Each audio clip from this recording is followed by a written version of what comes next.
scouting to my father was the most important thing in his life. It's what he applied himself to 100%.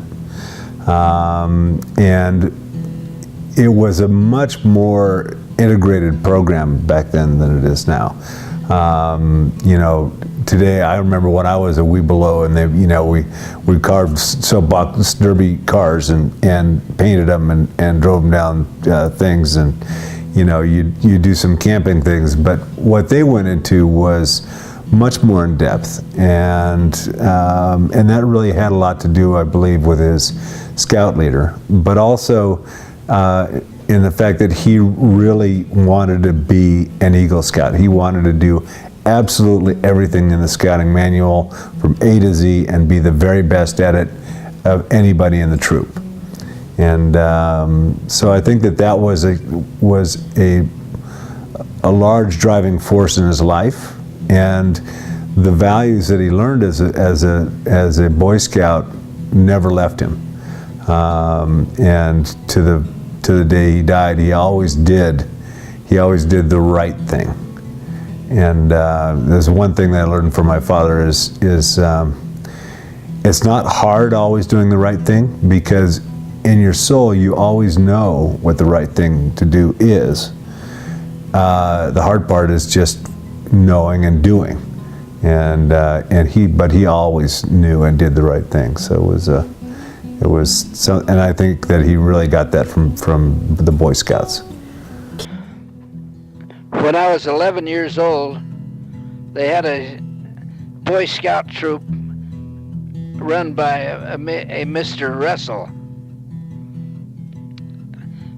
I was able to join this when I was 11 years old, although I understood later that you had to be 12 years old to be a Boy Scout.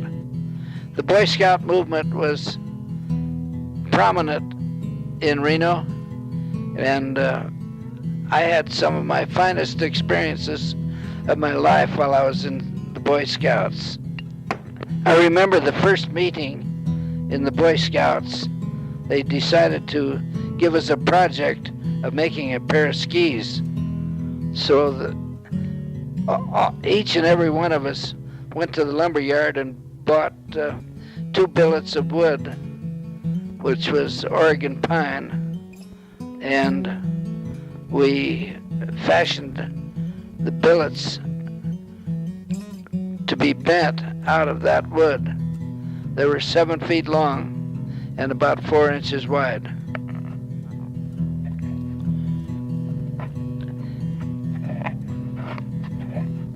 After we formed the wood, we would take the billets out to Steamboat Springs, put the billets tips into the water, and allow it to boil for several hours, or quite a long time, to soften the wood. Then we would put it in a form that we had made in the shape of a box with broomsticks inserted into it to cause the wood to be bent properly for the tip.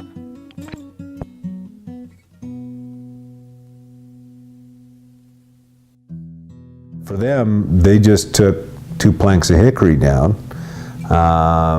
and took it into the hot springs and sat there and soaked the hickory in the hot springs until it got to where it was pliable, and then they'd take it out and clamp it in a form to create a ski.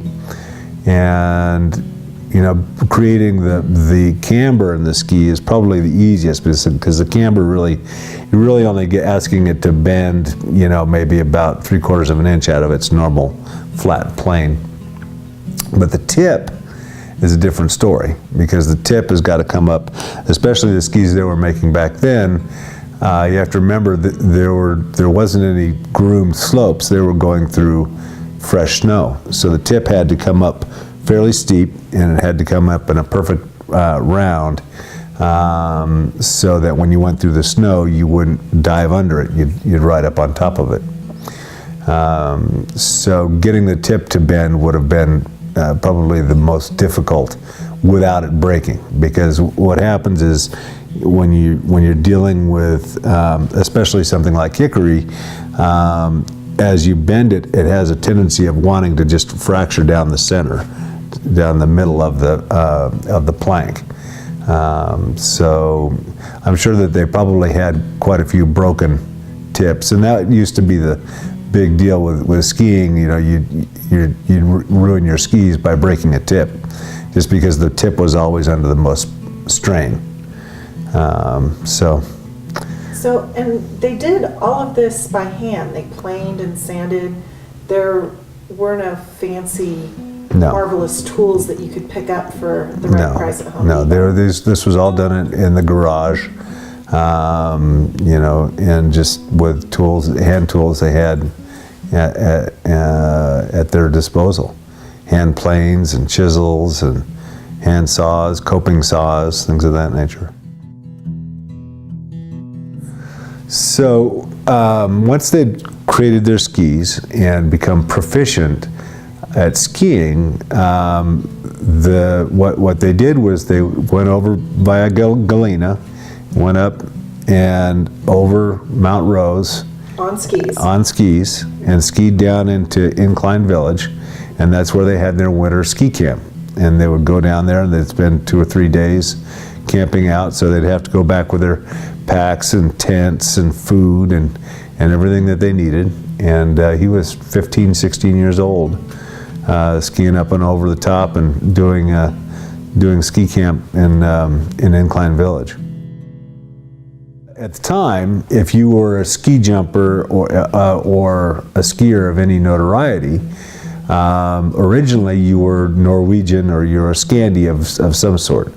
You know, it goes back to Snowshoe Thompson and at the time you had Sigmund Ruud and all the best skiers in the world were Norwegians.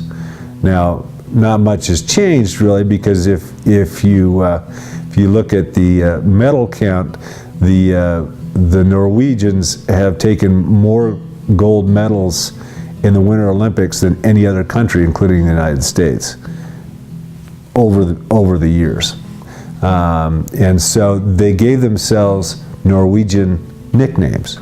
Now my father was Danish, so he was already, you know, a Scandi of sorts, but they called each other, you know, Sven and Ed, and you know, just really wanted to live that lifestyle. Wayne Poulsen would translate his passion for skiing and the outdoors into a community dedicated to skiing as a way of life. In 1943, Wayne and his wife Sandy purchased 640 acres in Squaw Valley from Southern Pacific Railroad. 5 years later, Squaw Valley Development Corporation was formed after a chance meeting in Alta, Utah, with Harvard lawyer Alex Cushing. Cushing and his wife Justine, with their good friend Lawrence Rockefeller and a few of their close friends, came up with $400,000, and Poulsen traded his land for company stock. Construction on the ski resort began, and Wayne's vision was taking shape. Poulsen and Cushing disagreed on many key points, and it was an uneasy partnership from the beginning. In 1949, just before opening day, Cushing called a board meeting while Poulsen was out of town. Cushing owned 52% of the stock, and his friends held another 46%.